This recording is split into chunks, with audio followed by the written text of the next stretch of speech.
Saravá, sou Zé Pilintra, o homem da fita vermelha, me guia nos caminhos, tem espinho na roseira. Muitos já me perguntaram por que me chamam doutor.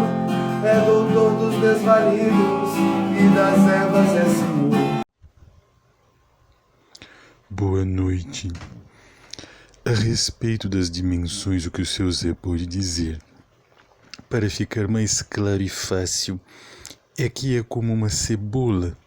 Existem dimensões mais próximas do centro e mais distantes do centro, por vezes acima ou abaixo na compreensão humana de um lado ou de outro, mas seu Zé explica que ocupam grosso modo o mesmo espaço, diferindo somente na questão do distanciamento conforme a vibração e o alcance de cada ser.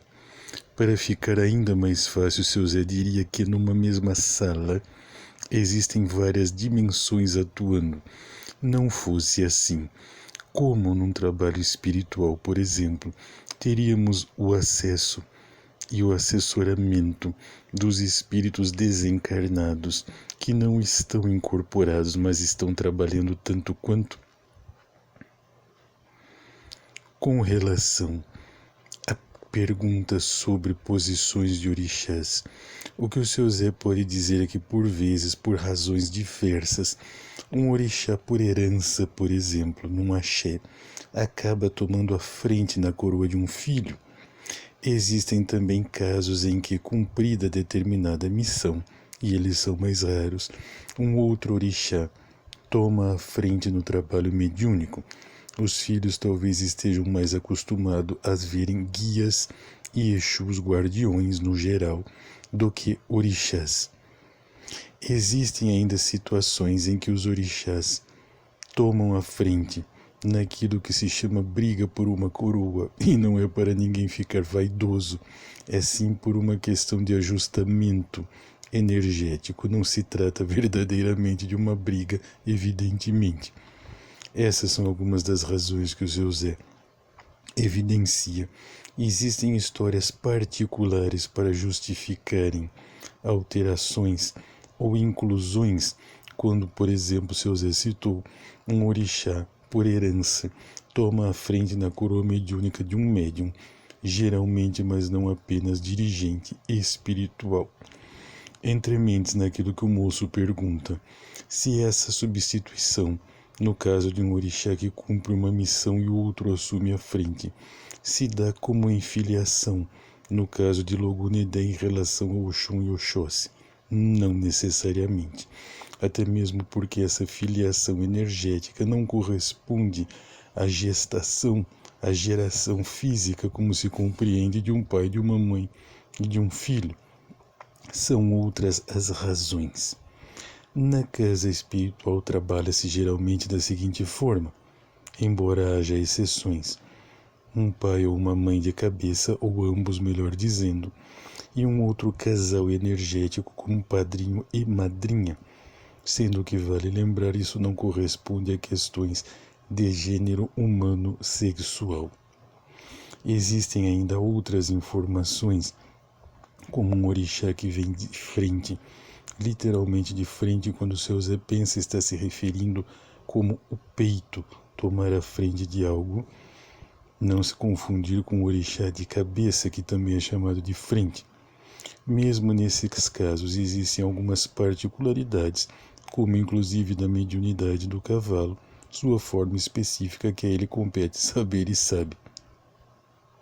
Além disso, existe um chamado orixá ancestral, e esse termo difere um pouco de outras linhas de Umbanda, corresponde, no caso específico da nossa casa, nossa nação, se quiserem, a um orixá, uma vibração que acompanha o filho em determinados caminhos ao longo das encarnações. No caso específico do cavalo, sem entrar em particularidades, ao longo do tempo lhe foi revelado por fontes diversas qual era esse orixá ancestral, embora em seu desenvolvimento houvessem sinais que apareceram e que ele soube identificar. Seu Zé espera ter respondido. A questão essencial era se, dadas As substituições que se justificam e cabe à espiritualidade definir, elas se dariam por filiação, conforme as energias e mitologias. Não. Há um adendo que o seu Zé quer fazer a respeito do seguinte fato. Existem modismos para a troca de coroa mediúnica, e isso é absurdo. Um filho de orixá A acha mais bonito ser filho de orixá B e busca rituais em que se troca à frente do orixá. Se o seu Zé fosse orixá, deixaria o filho sem regência nenhuma. Evidentemente, seu Zé diz isso brincando. Jamais a espiritualidade abandona. Mas os filhos que assim o fazem por vaidade e acabam por confundir energizações e atrapalhar o seu desenvolvimento. A respeito de anjo de guarda, existem diferenciações do conceito dentro da própria Umbanda. Existem aqueles que chamam anjo de guarda ao orixá regente de coroa, também chamado de orixá de frente, não no sentido que o seu Zé explicou e buscou diferenciar na questão anterior, em sua resposta.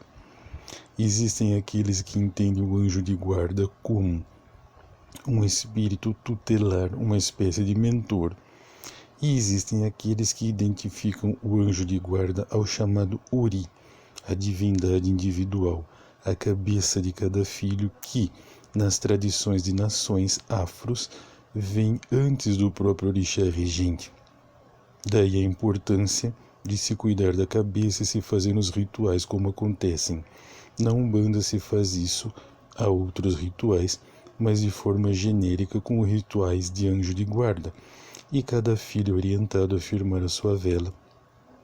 Inclusive, como o seu Zé já explicou a todos, aqueles inclusive que não fazem parte de casas terreiros, em algumas dessas questões respondidas, firmar-se a vela ao anjo de guarda, firmar-se um copo d'água para manter o equilíbrio e o aclaramento das ideias.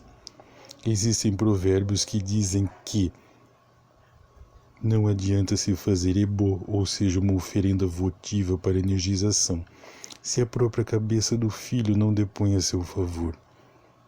Portanto, a força do pensamento, do sentimento e da fé pessoais são muito fortes. O cavalo sempre repete que é fácil ter fé em Deus, mas não ter fé em si mesmo.